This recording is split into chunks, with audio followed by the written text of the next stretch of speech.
What's up, guys? It's Mandi, It's Wanda, Hi guys, it's Noorin. and this is the Two Girls, One Bar podcast. your strength sport podcast for the girls.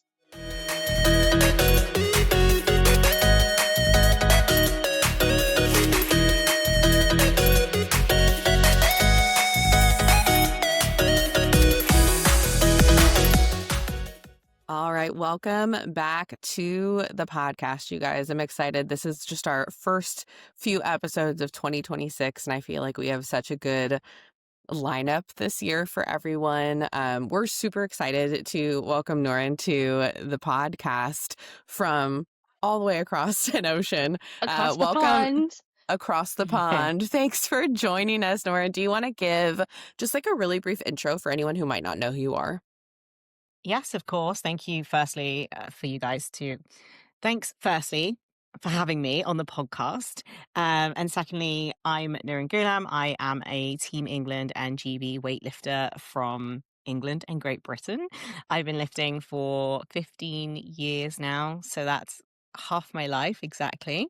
I'm 30 years old, and I am also a brand marketeer on the side, weightlifting coach, and a lifter. That's awesome.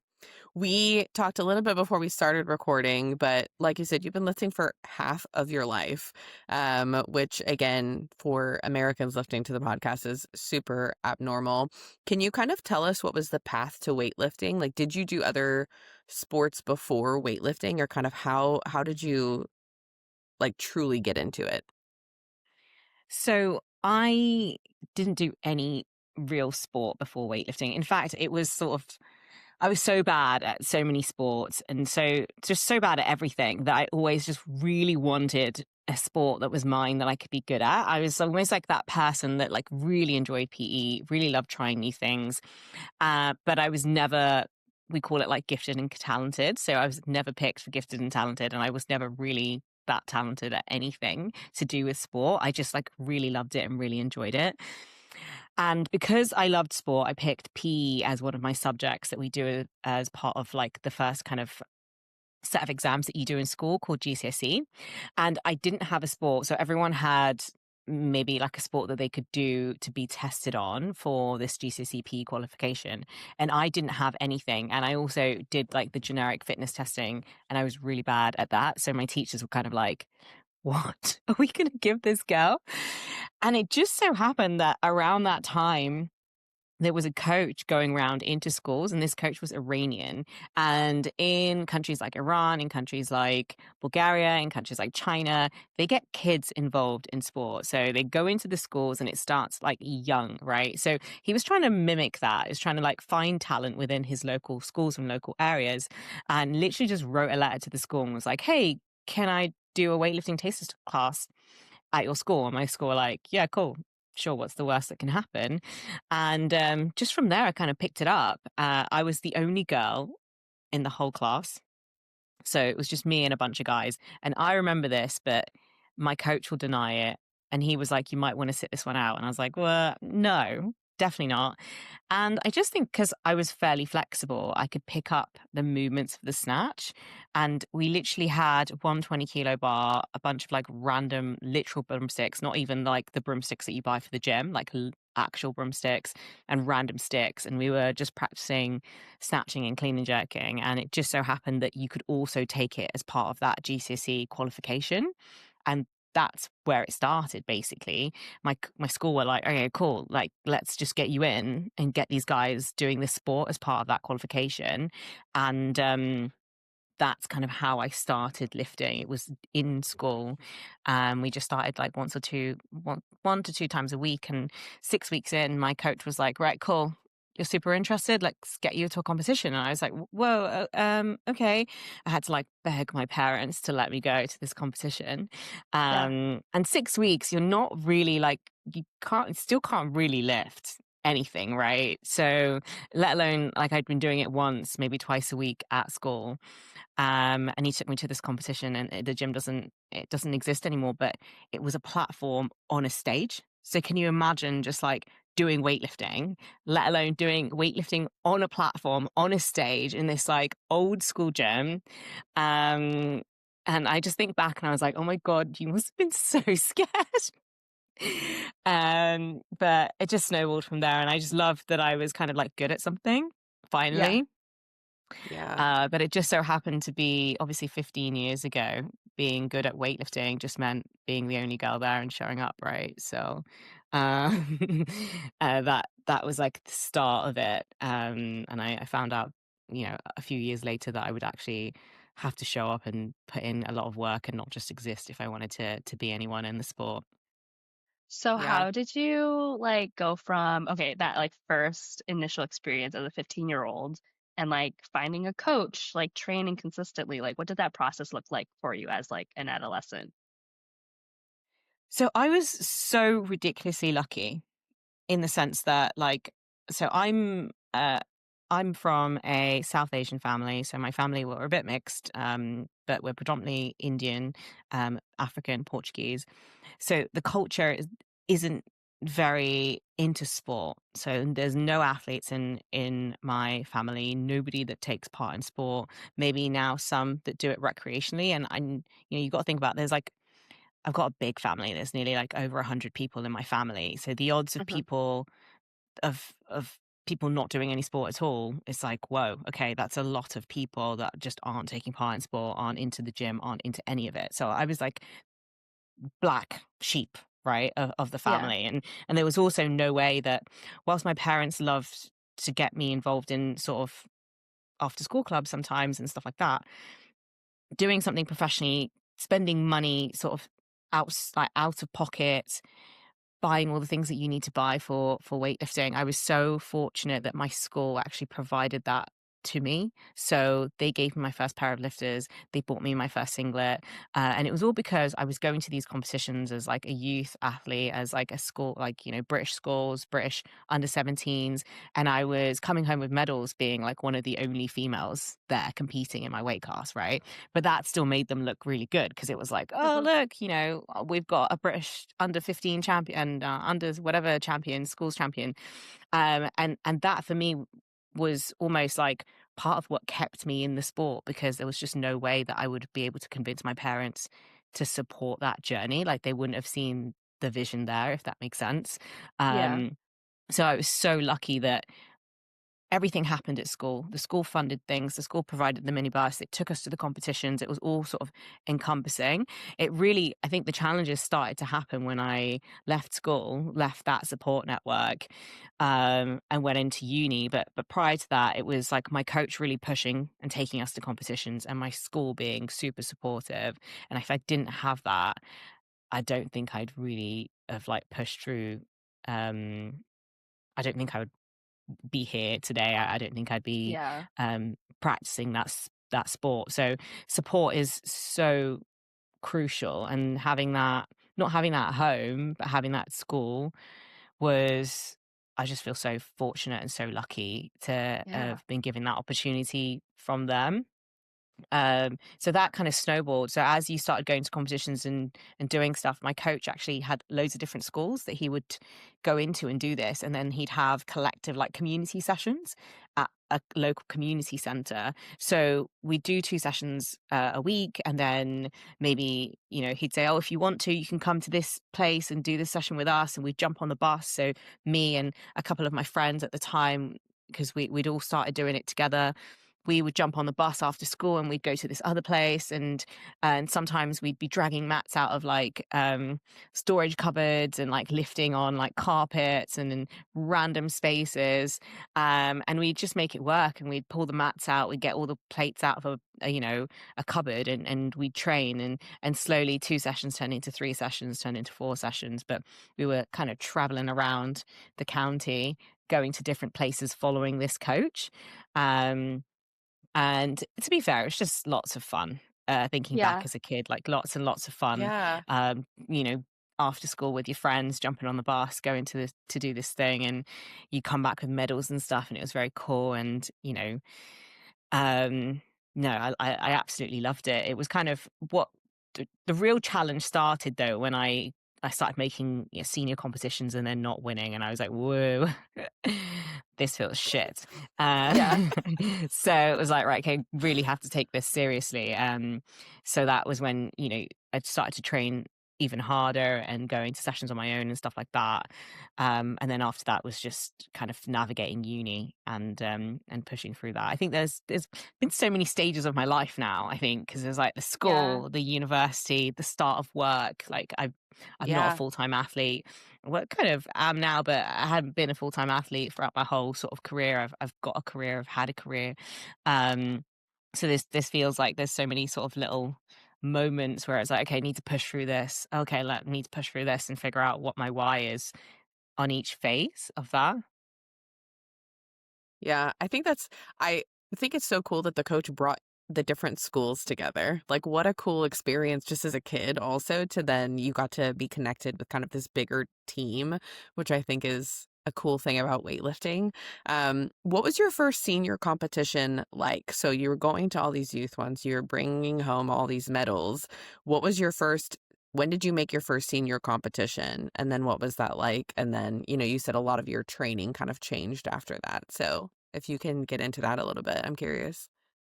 Yeah, so my first senior competition was about 2 years into the sport. So um it wasn't that I'd like absolutely fast tracked into being into a senior national stage like you see sometimes with talented athletes. It's like they come on the scene and all of a sudden they're like at a seniors or whatever. um So 2 years in, I go to this competition. There's all these like other like older women. Like now it's not like the one person that I'm used to competing against that, I can see, like, I usually see at every sort of youth competition. There is like a wealth of women here that I don't know that are older, that have, seem more established. And it was like, I guess, quite daunting to begin with.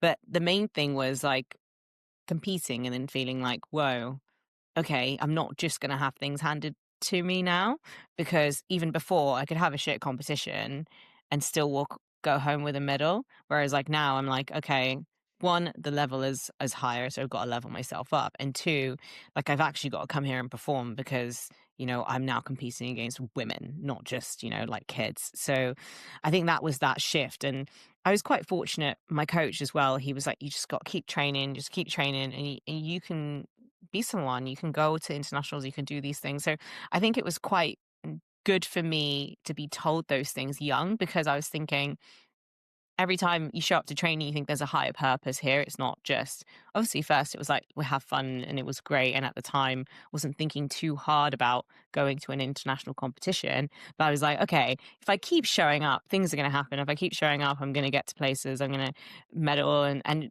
sure, it's like slowly but surely, I'm going to get somewhere in this sport. And that was the philosophy from young. And the coach was just like, you've just got to keep showing up, you've got to keep training, and you can be someone, you can go to places. Just keep showing up. So that was pretty much it. It was like making sure that no matter what, just keep showing up, keep training hard as I could every session, and that letting that snowball itself. Yeah. How did that lead to your first like big international? So you kind of changed your training, you're training a little bit more. Now you're going into uni, which is a whole different just balancing act, right? There's a lot of pressure. And what did you actually study in uni? So I actually went in to study psychology, and then I dropped out of that psychology degree and went to a training camp with British weightlifting and came back and studied sports psychology. So my actual degree is sports psychology and coaching sciences. The transition for uni was it was interesting for me because I'd actually just won the British championships. So I'd just come off a real high in weightlifting, and I was like, right, I'm 53 British champion. Like, I'm starting to have people look at me from the national governing body. And between that, kind of sidestepping, like there were times where basically this whole group of people that I used to train with, we all went to what was called like a talent ID day. And that talent ID was to section you into squads. So you would either be part of an England squad or a Great Britain squad. So there was a bunch of people that show up. We did a load of testing. We did some weightlifting, the standard jumps, throws. Wanda will know all about the testing Yeah. that you do in weightlifting, the isometrics and stuff Hmm. like that. And basically everyone then got like ranked and put into squads. And everyone in the team got put into either the England squad or the GB squad. And I was left behind me and my friend Nam were told that we didn't make the cut, we didn't have the stats, you know, we're not part of any of the squads. So that was actually one of the biggest turning points for me in terms of putting my head down and getting to work, because I was like, shit, there's no way that these people, like, I just didn't see what they had that I couldn't have, basically, Yeah. if I'd, you know, put my head down and got to work. And it wasn't that I felt, obviously to some degree you feel a bit demoralized, but it was more like lit a fire under my ass. Okay, cool. I'm going to get to work and I'm going to show them, because fundamentally, yes, whatever, don't throw very high. I can't, you know, I can't jump very high. I can't, you know, all those different things. But fundamentally, what you lift at the end of the day is what counts, right? Mm-hmm. So that was Mm-hmm. the turning point, and that's when I started to train really hard, and that's then when I won the British at 53, and that's then when I hit a total and a standard that qualified me for a GB squad. So what had happened is British weightlifting lost all their funding. They actually made it harder to get into the squads with higher entry totals, and everyone else got dropped. And me and my friend got put in because we made the totals that we needed to make to get into these GB squads. So I went into my first year of uni on that high of weightlifting. I got to university and there is no real club. There is a guy who coaches weightlifting, who's now actually head of performance of British weightlifting, Stu. So he coached weightlifting, and he had 3 or 4 guys who he used to coach weightlifting as well. And sometimes they'd train together and sometimes they wouldn't. And they would, you know, they'd go upstairs. There's an S&C suite, but they would go upstairs and share the platforms upstairs with like the general public and stuff. And it wasn't like an ideal setup. And I'd just gone from team training, you know, there's like 10, 15 of us. My friends are there, and it's a kind of like a performance setup. We're egging each other on to, I've now got to navigate uni, training on my own, and all of the things that comes with uni in terms of like the socials um and just like the free time and all those different things, and just the motivation, just it wasn't there. I wasn't never trained on my own before. um I didn't really, like, all of my friends were going out and doing things, and no one was going to come to the gym with me and stay at the gym for 2 hours whilst I squat and clean and all those different things. I got a part-time job that ended up being sort of at a chicken shop that um, got its late night license. So often I was working until 2, 3 in the morning, um, prioritizing that. And it got to a point where I was like, okay, what are you doing? Like, I had a Yeah. scholarship at this university, and that meant that they didn't pay for my tuition, but they gave me like some money, and they gave me free sports massage and chiro and like a load of stuff. And it got to a point where I was like prioritizing everything else and not really training, because I just didn't really fancy training Have on the my own. motivation. Yeah. Yeah. Well, exactly. So I like turn around, I was like, sure, right, we need more girls here. We need to start training as a team. We need to have a setup, because that's what I'm used to, that's what I like, and that's what we need as a team, right? I want to get more girls involved in the sport. Let's like get a team together and let's make this official. And that's when we started to do that. And I was quite lucky to have Stu there anyways, because he was, if I didn't have anyone interested in weightlifting, I think I would have Mm-hmm. stopped. Like, there would have just been no way of continuing that on. And then after, um, during that year, I got the opportunity to sort of train full time. It was called a Golden Chance program, and it was a 3-month intensive training program. And it was another talent ID, essentially, because we had women's funding and we didn't have any male funding at the time. So the British Weightlifting had gone for like, drop the funding, women get funding, males don't get funding, because the women were doing really well. They talent ID'd a bunch of women, and because I was still kind of young, they thought, if you want to come and do this, and we can potentially offer you an opportunity on the world class program at the end of it, come and do this. And I was hating my degree at the time, hated psychology, basically not going. I'd had that turning point in my head about training. So I was training hard. I wasn't going to lectures. I was probably going to fail anyways, because psychology is really hard. And I was like, this is my saving grace. I'm just going to go and Yeah. train for 3 months, and I'm going to come Mhm. back and do another degree. So I took that opportunity to go out and train and be in Loughborough, which was the national centre. And 1 month in, I got injured. So that was kind of like my first semi-serious injury, um, which was a sprain in my MCL. So essentially, I was warming up. It was the dumbest way of getting injured as well. Like I was warming up, doing jumping lunges, hit my back foot on a plate, and then my knee Mhm. kind of went in. Yeah. So I sprained my MCL there on that camp, and I was like, this was my ticket to the world-class program. And now I was just kind of sat there most days doing arm bike Tabata and pull-ups and Yeah. muscle snatches. Um, and that kind of took me out for a good 6 weeks of the whole program. And when I came back, I couldn't quite meet the standard of going to getting on the world-class program. But at the time, they also introduced another level of funding, which was it's kind of like 5-6 grand of funding, but you would have to be in Loughborough. And I'd already decided that I wanted to go back to Bournemouth because I was quite happy being coached by Stu. I didn't want to get coached by those the coaches in Loughborough and the setup and stuff like that. I was like, let me just go back. I want to do my degree in Bournemouth. I want to go and get coached by my coach in Bournemouth. Um, But and I still stand by that decision. Stu ended up going to Loughborough anyway, right? Or like I don't know what the timeline is. Yeah. The timeline was a few years after, but yeah, he did ditch me for Loughborough after that. Yeah. Yeah. Yeah. So, but at the time it was Giles that was coaching at Loughborough. And Mhm. yeah, I kind of preferred the philosophy than what we were doing with Stu. We kind of, the transition was my Iranian coach and Stu worked together, and I did kind of like a transitionary period before I then fully committed to being coached by Stu. So, Mhm. and running the club, BU weightlifting there as well. We won Bucks like 3 or 4 times. It was a great club. I had some really good friends from that club. Um, but yeah, so that was the initial start. But that was the start of also wanting to go to an international competition. Was like, let's get on the world class program. Let's gun for a space on an international team. And I didn't make it that year in 2015, but I did go home. So this thing about the funding, basically they told us you'd have to be in London, you'd have to be in Loughborough, all this kind of stuff, blah, blah, blah, blah. They put 2 other people on the funding program at that level.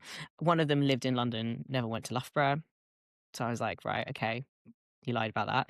And then also they got offered opportunities to compete internationally. And I was like, why are they being offered opportunities to compete internationally when like they're not really even they're not better than me. And they were like, oh, they're on the program, so they got the opportunities because they're on the program. And I was like, right, okay, that's fun for me. Anyways, um, so basically didn't get on the program because I decided to move to Bournemouth, and it was all kind of, I think it was more like a political thing.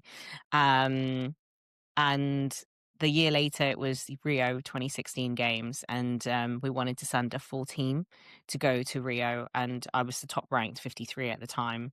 So I think all of these things just made me sort of go home and work harder. It was just kind of like, okay, they told you no, whatever. Like the numbers, at the end of the day, if you make the numbers, if you're highest ranked, you're going to get the opportunities to go if there are opportunities to go. So that's kind of essentially what I did. Head back to Bournemouth, head down, get training, and 2016 comes around and I'm top ranked 53 and I get the opportunity to go to a Europeans, which was the Europeans in Norway in Ford, which is we've just been to a Worlds in Norway in Ford, but that was my first ever competition, and that was 6 years after I'd started, maybe 6 and a bit years after I started lifting, and approximately 10 years ago now. Mhm. So that was, yeah, my first ever international competition. Um, and after that, it was sort of trying to get to the Commonwealth Games. So that was another goal that I'd always had, because we got the opportunity to go and watch the Commonwealth Games when I was at school. When a local council took us, we were like camping outside, and we got to go, and we bought tickets to watch the weightlifting, and we watched someone from Team England win a medal. And since then, it was kind of like put in my head. It was like, oh, I really want to go to the Commonwealth Games. It's really fun. It's cool. It's like usually in a cool country because it's in one of the Commonwealth countries, or it's at home, which is super cool because you get a really cool like crowd. And that was the next goal after sort of the Europeans, was just kind of, one was like break British records, and two was get myself on a Commonwealth, on the Commonwealth team. I love that. Nothing motivates us like a hater kind of a thing. You know what I mean? It's like when somebody tells you that you can't, or that like you didn't make the cut, or like you weren't a part of that program. Like I feel like for a good handful of people, that's such a good motivator to kind of prove people wrong. They couldn't deny you if you were hitting the numbers. So I love that. Exactly. I think like, and I say to loads of people, because at the end of the day, I think it's quite hard to, it, it isn't hard to navigate. There's talent in weightlifting, and then there's just those who graft in weightlifting. And both can be successful in weightlifting, right? The talented, if you graft really hard and you're talented, the likelihood is you're going to be one of the top athletes. You look at Olivia Reeves, Carlos and those Yeah. people, and they're just like phenomenal athletes that just are that cut above every single person, like everyone else, right? And then, but that's not to say that if you're not an Olivia Reeves or a Carlos Nassar, that you can't do amazing things in the sport. I think people either go, okay, well, if you're not that, then what's the point? It's like, well, the point is what you get from doing the sport. Like, I feel like 95% of people who do weightlifting are already doing, like, you're already doing the hard thing. You're doing weightlifting. It's really hard. It Hmm. requires so much from you. If you do it intentionally and you do it consistently, you don't even know your own potential, because you you're constantly chopping and changing your priorities, and not giving it 100. If you showed up and gave 100 every single day, even when you didn't want to, you don't know you don't even know what your capabilities are. And I think people who do that can really kind of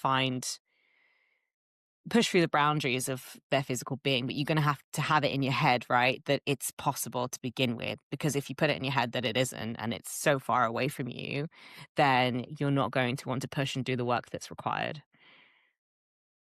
Yeah, absolutely. And I think, I mean, it depends too how people kind of observe online. I think just from coaching and having people come, you have people with very unrealistic expectations. So I love your path of like you had fun in the sport first, before you Yeah. were, slowly your goals slowly grew. We get a lot of people who again come into weightlifting later in the United States.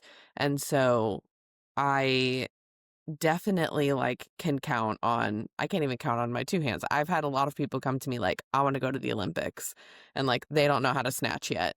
And so I think there are some unrealistic expectations of like there's so much you can get out of the sport. So like you need to have fun and like love the sport first. And when you You were have talking, to I also love the think grind. about, yeah, well, and like the people too, right? I think of like 80% at least, if not more, of the people that are regularly in my life, I have met through this sport. Like it's like this, you build this community too, and there's so much you can get out of it. And I think people kind of miss that if they're just like either like like denying what they could do, or maybe overreaching from the get-go. 100%. I think you need to find balance in everything that you do, but finding that finding that balance of, okay, you need to have fun with it. You've got to love it. You've got to love it when it's shit. You got to love it when it's good. Um, but you find some incredible people in sport. If you're in the sport, finding like-minded people within the sport is kind of part of the beauty of being a weightlifter and being within the community. And I've had such a kind of privilege of knowing people across the world, really, um, who have done the sport, especially, I guess, you guys at Loughborough, like the team there is so international, right, in terms of the athletes. But growing up in the sport, I've met so many different kinds of people, from school and all the way up to now sort of international level athletes. Um, it's just incredible to see, those connections are connections that you keep for a lifetime, and it's just a level of mutual respect that I think you just can't get anywhere else. Like knowing that that person goes through the same thing that you go through, or they put themselves out there, or how hard they fight when they're squatting, and all those kinds of things. It's like it's Yeah. that level of mutual respect that you know that that person can put themselves through some hard shit and they've got what it takes, if that makes sense. Yeah. You know what 1 kilo means. You know what I mean? It's like you know how hard someone fights for that 1 kilo. Like, I feel like there's a different understanding Someone there said for that to me sure. today. I literally, because I PB'd my back squat today, just putting it out there, and someone's like, "Oh, Nice. 131. That's so like specific," and I was like, "Yes, because I haven't hit anything close to that." Like, I was like, I'm gonna take the 1 kilo PB. I'm like 15 years in, bro. Like, Yeah. this is amazing. Like, you don't know how hard I've worked to even You're like like, I have fought for maintain that anything kilo. close to this, let alone making a bit of progress here. Yeah. um so it's yeah. I was like, it's funny you say that 1 kilo, but it really does mean a lot. And that consistency piece, I think, like you so I saw a post the other day and someone was like, "Well, consistency is basically momentum." And you just like, if you're not consistent, you won't gain that momentum, right? And if you cut that, you just never know where that journey can take you. So I think people look at me and they go, "Oh, like, I was like, oh, you're looking really strong. You're looking really strong." And I'm like, you don't understand. I'm just so consistent. Like, so incredibly consistent, and I have been for years and years and years and years and years and years. If I don't feel like it, I'll still go to the gym. I'll do something. Um, and I think that level of consistency is what just keeps you propelling into a direction. And I don't know, it's unknown, right? I'm just kind of hoping and praying that it's going to work out, right? Um, and that faith, I think, is part of it. Oh yeah, absolutely. And I'm curious too, how did coaching come about? So now you're coaching as well. When did that desire come about to also coach? So when we were at school learning the lifts, my coach would also always be like, "Come here, watch this. What do you think about that?" And I've got videos of me literally like 15 years old, like coaching someone lifting to lift. And it's funny because I'm like, "Look straight," and I'm like, "Turn your back," and like all these different things. I'm like, it's just not changed, really, has it? So since I was young, we were doing that, and my coach was coaching us to do that. It was never just do this, do that. And um one, it really helps you kind of understand, if you've got to coach someone else the movement, it helps you understand the movement yourself. But two, obviously, I studied sports psychology, coaching sciences. I was one of the coaches at Bournemouth University, sort of helping build that team and helping getting people. So I've literally always coached my whole life, but I never made it like my main thing. It was never like my main gig, my main thing. So even at uni, I had like this young girl who was an athlete, and her dad reached out to me, and I would do Olympic weightlifting sessions with her, or local people would reach out to me, and I would do like one-to-ones. And I'd never really promoted that I coach, but if anybody said, "Hey, I need some coaching," I'd be like, "Cool, yeah, come in." And at the time, I was literally charging like £25 an hour. Um, People would come in and I'd coach a session, and then even through online. So I started, even when I started in the world of work, if someone approached me for coaching, I coach them. And I've coached some people to some pretty decent levels. One of my ex-athletes who I'd coached from when she was really, really young ended up on an world youth stages and stuff like that. So um I love it, but I also had this. I never kind of promoted it because I was always like, I can't handhold anyone. If you don't want to do the work, like, that's fine, that's on you. But like, I can't have anyone. I'm not here to go to push you through getting this done. Like, you have to come to me motivated to get it done. So, um, that was part of the reason why I never really promoted it. But then also I had a career in marketing and brand that I really loved as well. So I really liked the kind of diversity of not having my whole life be weightlifting. Um, so yeah, I've basically been coaching since I started weightlifting. yeah, and it's kind of snowballed. Now I'm not working full time, so I'm working part time, and I'm taking on more coaching online and in real life to facilitate that because, like I said, 30 now, so I'm kind of feeling like I'm in my tail end of my weightlifting career, and that consistency, that level of consistency that you need, really does require a lot from you. So I kind of said, look, let's throw the kitchen sink at it. Let's go all in and see what happens. And for me, this part of my journey is now like, it's literally for me. It's for me to be like, right, I did everything. I still haven't lifted my best total on a platform. That's one thing that's like one of my primary goals is to do my two best lifts on a platform.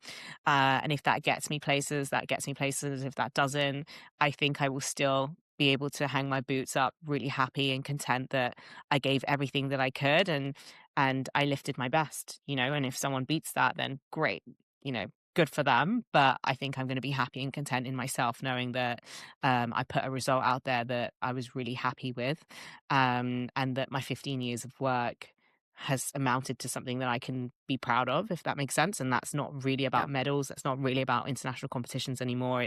It's more just about me and that innate feeling of like accomplishment. I feel like you have Yeah. such like self-awareness when it comes to things like that. I feel like that really stands out in everything you're saying, awareness of your, ability to be consistent and even setting goals.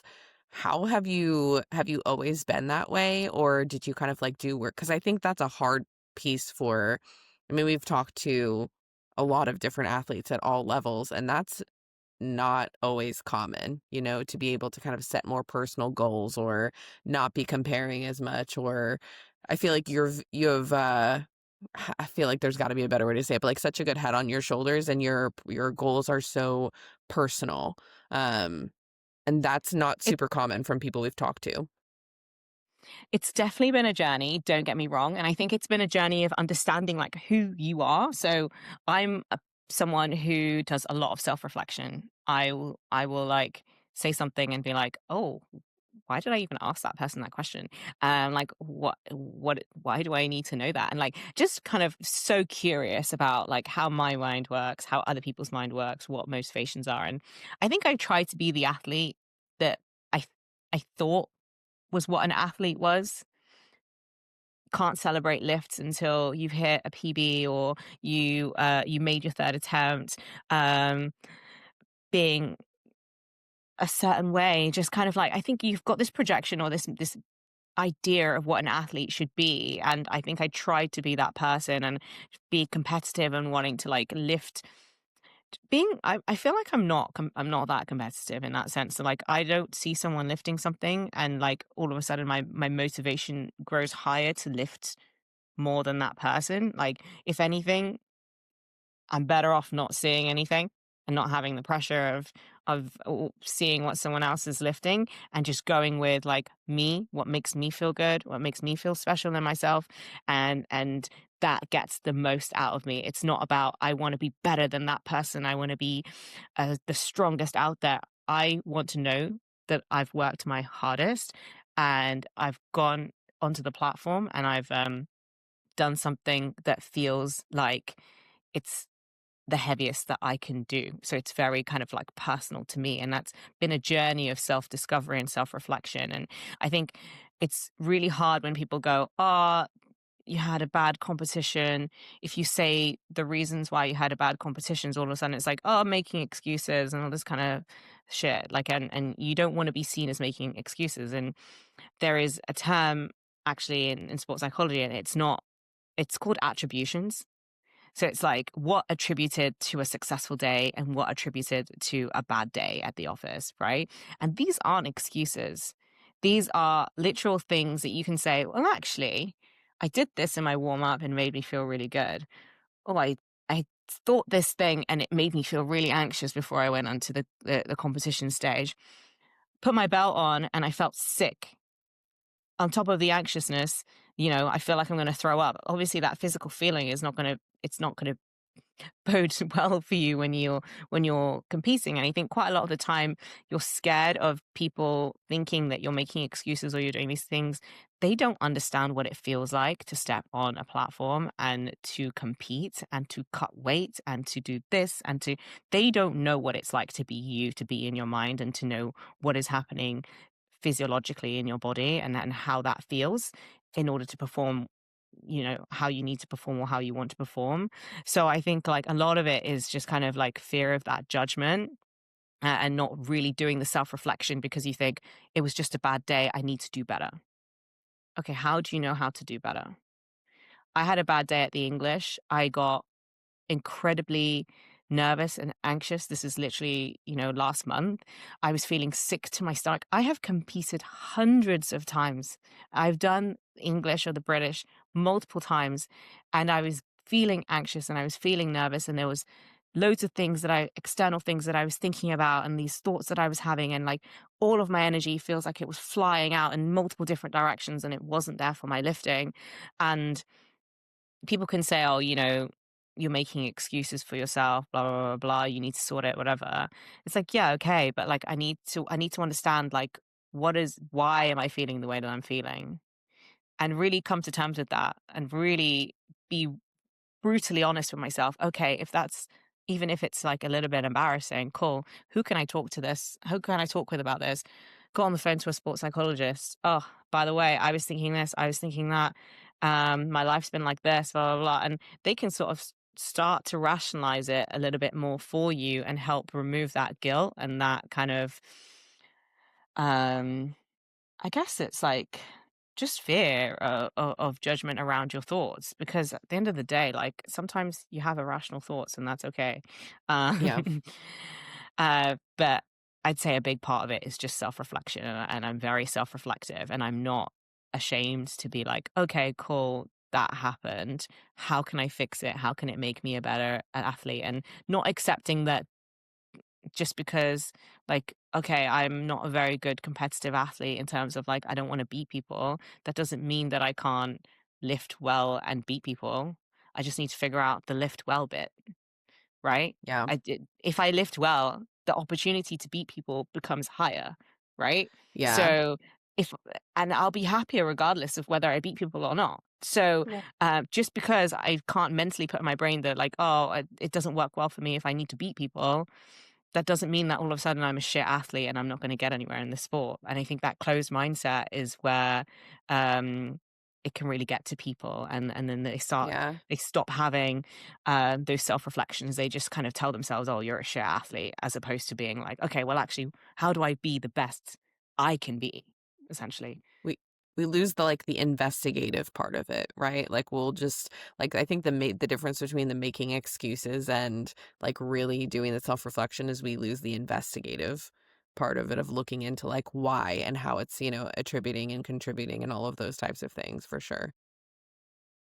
And not labeling yourself any kind of thing, and using it as information. It's like, it's okay, it's data. Yes, well, yeah, it's data. What do we do with this data, as opposed to labeling ourselves something, and it being positive or negative, okay, depending on the thing, but using everything as data as to, okay, well, how can I use this to my advantage, or what are the mechanisms that I can put into place in order to help me either overcome it or do more of the good stuff to overshadow some of the bad stuff. Yeah. Yeah. I think like just the combination that of like you training for so long, like 15 years, half your life, your background in sports psych, like all of that in combination with like just everything you've done just has created you to be this person that has just been so like self-reflective too. And I think that's like just very unique as like an athlete, um, an individual in the sport for sure.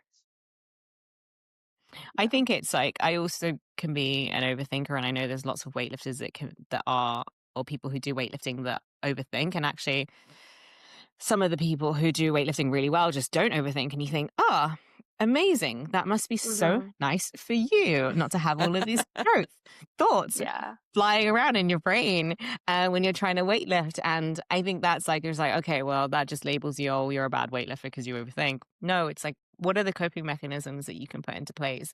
Um, Yeah. and just kind of slowly starting to remove those labels and looking everything as data. Okay, this is data. How do I work with this data to become better at what I Yeah. do, and just being quite like acceptive of that. Like, this is who I am, Yeah. and I've Yep. got enough years in the bank to know that I'm not going to Definitely. change, because I've not managed to change, even though forced myself to think a certain way, be it a certain way, do certain things that I thought were the right things that I needed to be in order to become a successful weightlifter. And guess what? It didn't make me a successful weightlifter, Hmm. because I was just trying to be something that I wasn't. So, um, yeah. But here you are, still on the team roster. Still fighting, still fighting, and still, and I've got to remind myself, it's such a privilege to, one, still be lifting for so long. And I think that self-reflection, and it's part of that, like, since that injury that I had, which was spraining my MCL, I've had sort of chronic tendinopathy and stuff, but I've thankfully not really been injured in any way. And it could be, for a magnitude of reasons, but it really is that kind of, every time something happens, I learn from it and implement it, and Hmm. consistently implement it in what I'm doing, because it's a whole task to keep the body together, um in weightlifting, Hmm. especially after all these years, and to be progressing. I feel so kind of blessed. And 3 years ago, I made the change from being coached by Stu to being coached by a coach now called Mehmed. He's a Bulgarian coach. He based in London, and that's been a real eye opener for me, because I feel like I went from a style of training that felt like minimum effective dose to a style of training which was like high on intensity, high on Yeah. volume, high on Maximum everything. effective Why are dose. you not squatting? Why are you not squatting twice a day? Why are you doing? And I've been on training camps and met a load of Bulgarian coaches. They're savage. They're so savage. Um, and so that's been really interesting, but it's also been really eye-opening for me in terms of like, wow, I feel like I wouldn't have, if you told me that I was going to be squatting 5 times a week, for example, and clean and jerking every single day, and all these different things, I'd be like, wow, I would never have thought that I'd be capable of doing that and still be standing, and still be in one piece. And obviously it's chopped and changed throughout the years and the time that I've been with men, but it's kind of opened my eyes to a whole world of like capacity, and also having your brain be open to it first. Like, you need to believe that you can, and that you can get through it, because if you are hesitant in that, the brain's so powerful. The brain is Yeah. so powerful, guys. Yeah. So part of it is just like being so open-minded to the process and the journey, and who you are, and accepting who you are, and elevating all the great parts of you. Yeah. I know you said you would love to hit, your biggest numbers in competition, but what are the other like big goals, or what do you kind of dream of as you move forward, getting more coaching, or your, marketing career? Like, what do you kind of see as your path forward, or what are you dreaming of setting goals for now? It's such an interesting one, because obviously we're going into the Commonwealth year. So I'd love to go to another Commonwealth game. So part of performance would be to, if I could get myself to that stage, that would be amazing. I think outside of weightlifting and having those goals of like lifting my best numbers on a platform, I would really love to do more work. I do a lot of work getting like South Asian women into weightlifting. So I put on sort of free weightlifting seminars. I try and do them more often. So kind of building that community and really kind of educating people on like the power of sport, and then the power of weightlifting and how empowering it is. And there's more and more research out there to say just like the amount of muscle mass that you have, and how that correlates to longevity in your whole life, and Hmm. thinking about sort of the meaning beyond just PBs. Okay, PBs are amazing, but like the feeling of being strong. Like, I think for me now that PBs obviously feel even more amazing, like, whoa, I literally can like sit down with 130 kilos and stand back up and not be crushed. But the reality is that some people literally can't sit down and stand back up. Mhm. You know, Mhm. there's lots of people out there that can't do that. And um, I think part of it is just going, right, okay, how do we start there with those who can't do that and empower them to do that and to be able to move their own bodies, and then, you know, then we go on to kind of the weight stuff. Um and then outside of that, like with marketing, because I'm so focused on lifting and coaching this year, I've not thought too much about marketing, but I do love bringing people together, and I do part of like that role was I'd always been in kind of sport and performance, and I loved bringing like-minded people together, putting on core events, and like resonating brand values with people, and sharing kind of incredible moments with people, and I think there's definitely space to do that in weightlifting as well.